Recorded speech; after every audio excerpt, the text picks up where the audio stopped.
할렐루야. 1월 22일 토요일입니다. 오늘 본문은 요한복음 6장 60절서부터 71절까지 말씀을 공독해 드립니다. 제자 중 여럿이 듣고 말하되 이 말씀은 어렵도다. 누가 들을 수 있느냐 한데 예수께서 스스로 제자들이 이 말씀에 대하여 수군거리는 줄 아시고 이르시되 이 말이 너희에게 걸림이 되느냐? 그러면 너희는 인자가 이전에 있던 곳으로 올라가는 것을 본다면 어떻게 하겠느냐? 살리는 것은 영이니 유익은 무익하니라. 내가 너에게 이른 말은 영이요 생명이라. 그러나 너희 중에 믿지 아니하는 자들이 있느니라 하시니 이는 예수께서 믿지 아니하는 자들이 누구며 자기를 팔자가 누구인지 처음부터 아심이로라. 또 이르시되 그러므로 전에 너희에게 말하기를 내 아버지께서 오게 하여 주지 아니하시면 누구든지 내게 올 수 없다 하였노라 하시니라. 그때부터 그의 제자 중에서 많은 사람이 떠나가고 다시 그와 함께 다니지 아니하더라. 예수께서 12제자에게 이르시되 너희도 가려느냐? 시몬 베드로가 대답하되 주여 영생의 말씀이 주께 있사오니 우리가 누구에게로 가오리이까? 우리가 주는 하나님의 거룩하신 자인 줄 믿고 알았사옵나이다. 예수께서 대답하시되 내가 너희 12를 택하지 아니하였느냐? 그러나 너희 중에 한 사람은 마귀니라 하시니 이 말씀은 가롯 시몬의 아들 유다를 가리키심이라. 그는 12 중에 하나로 예수를 팔 자로라. 아멘.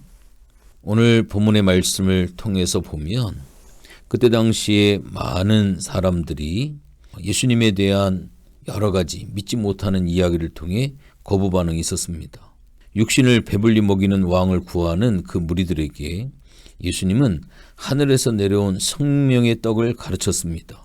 그 말씀을 무리가 이해하지 못했는데 놀랍게도 상당수의 제자들도 이해하지를 못했습니다. 예수님 곁에서 말씀을 듣고 수많은 표적을 보고 수고하며 동행했던 제자들 중 많은 사람이 떠났습니다. 왜 이런 일들이 일어났을까요? 그들에게 믿음이었기 때문입니다. 남은 제자들에게 예수님께서 물으십니다. 너희도 떠나가겠느냐? 그러자 숫자저였던 베드로가 영생의 말씀이 주께 있으니 우리가 어디로 가겠습니까? 라고 고백을 하죠. 베드로 외에 12제자가 남았습니다. 그들 모두가 믿음에 굳게 설 것 같지만 그들 중 가룟 유다는 예수님을 팔자였었습니다. 이러한 차이가 나타난 이유는 하나님께서 누군가는 예수님께로 이끌고 누군가는 그렇지 않기 때문입니다. 모두가 다 하나님의 행하신 일을 깨닫지 못하는 여러 가지 안타까움이 있습니다. 제가 제 가족들에게 성경 공부를 하면서 믿음에 대한 부분들을 이제 설명을 합니다. 우리가 세상적인 믿음은 그것이 증명이 되고 그 이론이 뒷받침이 되고 그게 경험이 되어졌을 때 우리는 그거를 경험하고 난 뒤에 실험이 되고 난 뒤에 믿음이라고 하는 것을 갖게 되어집니다. 그러나 신앙이라고 하는 것은 그렇지가 않습니다. 태초에 하나님이 천지를 창조하셨다라고 하는 창세기 1장 1절의 말씀을 우리가 그걸 어떻게 증명을 하고 이론적으로 그거를 어떻게 우리가 이해를 할 수가 있고 그 말씀을 우리가 어떻게 경험을 할 수가 있겠습니까? 3차원에 살고 있는 우리들이 그거를 다 이해해서 믿음이라고 하는 것을 가게 된다고 한다면 신앙이라고 하는 것은 3차원을 넘는 4차원, 5차원, 6차원의 세계이기 때문에 이해해서 믿고 경험을 해서 믿는다라고 했을 때는 100년을 믿고 1000년을 신앙생활을 해도 믿음이라고 하는 것을 갖는 것은 제가 볼 때는 불가능한 상황입니다. 역으로 가야 되지요. 믿어야지만이 말씀이 이해가 되고 말씀을 경험할 수가 있고 내 말씀이 되어질 수가 있습니다. 그래서 우리가 신앙생활을 할 때 믿음이라고 하는 것, 이것은 너무너무나도 중요한 그러한 부분입니다. 오늘 예수님께서 내가 너희를 위한 생명의 떡이고 내가 너희를 위한 피다. 이 살과 피를 먹어야지만이 너희가 영원한 생명을 얻을 수가 있다.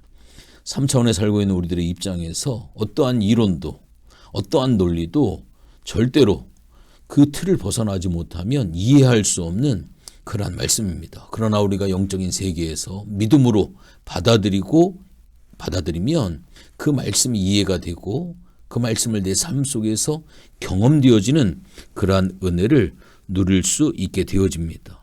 예수님을 떠날 수밖에 없는 사람들이 있고 예수님을 결코 떠날 수 없는 사람들이 있습니다.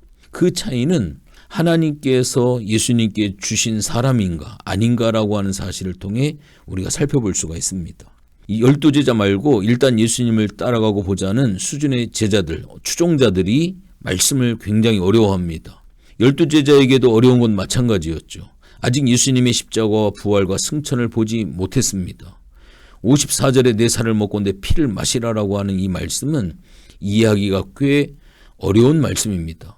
어떤 말씀이 자기 상식에 모순되거나 그 의미가 황당하게 되어질 때 대개 두 가지 반응이 있습니다. 이해가 될 때까지는 믿을 수 없다라고 하는 반응이 있고요. 말씀하신 주님을 믿고 좀 기다려보자 라고 하는 반응입니다. 흔히 모든 많은 사람들이 전자의 반응을 비난하지만 어떤 의심은 확신에 도달하고 싶은 간절한 소망에서 나온 것이기도 합니다. 도마의 의심이 그러한 케이스라고 우리가 볼 수가 있습니다. 어쩌면 잠만 말고 무조건 믿기만 해 라는 강요가 더 큰 화를 위험을 불러올지도 모릅니다. 이후에 예수님의 십자가와 부활과 승천을 보고 나면 그때 믿을 사람도 있습니다. 물론 끝까지 믿지 아니할 사람들도 있을 겁니다. 관건은 성령님의 역사가 있느냐 없느냐입니다. 오늘 본문의 말씀 63절의 말씀에 오면 살리는 것은 영이니 유익은 무익하니라. 내가 너에게 이른 말은 영이고 생명이다 라고 이렇게 말씀을 하고 있습니다. 육적인 본성으로는 도무지 믿음의 자리까지 절대로 갈 수가 없습니다. 하나님께서 선택하신 하나님의 사람들은 말씀이 이해가 안 될 때 몸부림치며 깨닫게 해달라고 간구하거나 혹은 믿음으로 잠잠히 기다립니다. 하지만 하나님께서 예수님께 주신 사람이 아니라면 결과적으로 오늘 본문에도 보면 그때부터 그의 66절에 그의 제자 중에 많은 사람이 떠나가고 다시 그와 함께 다니지 아니했다라고 기록을 하고 있습니다. 많은 사람들이 결과적으로 떠나가게 되어지죠. 예수님은 12제자에게 그리고 우리에게 누군가가 떠나가는 것 때문에 흔들리지 말라고 말씀을 합니다. 우리가 하나님의 말씀이 이해가 안 될 때, 그래서 순종할 마음이 생기지 아니할 때 여러분들은 과연 어떻게 하십니까? 오늘 본문에 보면 예수님께서 12제자에게 물으십니다. 너희도 가려느냐? 예수님을 결코 떠날 수 없는 자들이 고백을 합니다. 영생의 말씀이 주께 있사오니 우리가 누구에게로 가겠습니까? 우리가 주는 하나님의 거룩하신 아들임을 믿고 알게 되었습니다. 라고 고백을 합니다. 단 한 사람 가룟 유다는 이 고백을 할 수가 없습니다. 이미 사단에게 장악되어 있었기 때문입니다. 그는 하나님께서 예수님께 주신 사람이 아니었습니다. 그러면 왜 그가 예수님의 12제자 중에 들어있을까요? 최소한 오늘날 이 땅 위에 세워진 지상교회에도 그런 존재가 있을 수 있다라고 하는 이 예시임을 우리가 두렵고 떨리는 마음으로 살펴볼 필요가 있습니다. 결코 예수님을 떠날 수 없는 사람임을 고백하며 당당히 선포할 수 있는 여러분들이 되어지기를 원합니다. 우리가 음식을 먹다 보면 소화하기 어려운 음식도 있고요. 심지어 도무지 소화할 수 없는 그러한 음식이 있을 수도 있습니다. 사자에게는 풀이 그러하고요. 토끼에게 고기가 그러합니다. 또한 죄인들에게는 주님의 말씀이 충분히 그럴 수 있습니다. 오늘 하나님께서 우리들에게 허락해 주신 하늘에서 내려온 생명의 떡과 예수님의 살과 예수님의 피를 먹고 마시라고 하는 이 말씀이 어려운 말씀이 아니라 우리가 믿음으로 받아들임으로 이해가 되어지고 그것이 우리들의 삶에 사실이 되어지는 그러한 은혜가 있기를 원합니다. 예수님의 살과 피를 먹고 마시는 것은 영이 아닌 육의 개념으로 이해를 했기 때문에 많은 무리들과 제자들조차도 이해하지를 못했습니다. 하지만 본질적으로 하나님의 온전한 믿음과 신앙을 갖지 못했다라고 설명을 드릴 수도 있습니다. 하나님의 깨닫게 하시는 하나님의 은혜가 남는 사람, 떠나는 사람을 구별하게 만듭니다. 하나님의 일은, 영의 일은 깨닫는 것은 오로지 하나님이 허락하신 은혜로만 가능합니다. 따라서 예수님 곁에 남아있다면 우리가 하나님 앞에 감사하며 기쁨으로 주님과 함께 있는 복된 삶을 살아가야만 됩니다. 오늘도 우리의 이성과 논리가 아니라 믿음으로 또한 내가 이해하려고 하는 것이 아니라 성령께서 깨닫게 하시는 은혜를 사모하는 여러분들이 되어주시기를 주님의 이름으로 부탁을 드립니다. 하나님 고맙고 감사를 드립니다. 성령이 깨닫게 하시는 은혜를 통하여 말씀이 알아지게 하게 하시고 그 말씀이 나의 말씀으로 받아들여지는 복된 은혜가 있어질 수 있도록 도와주시옵소서.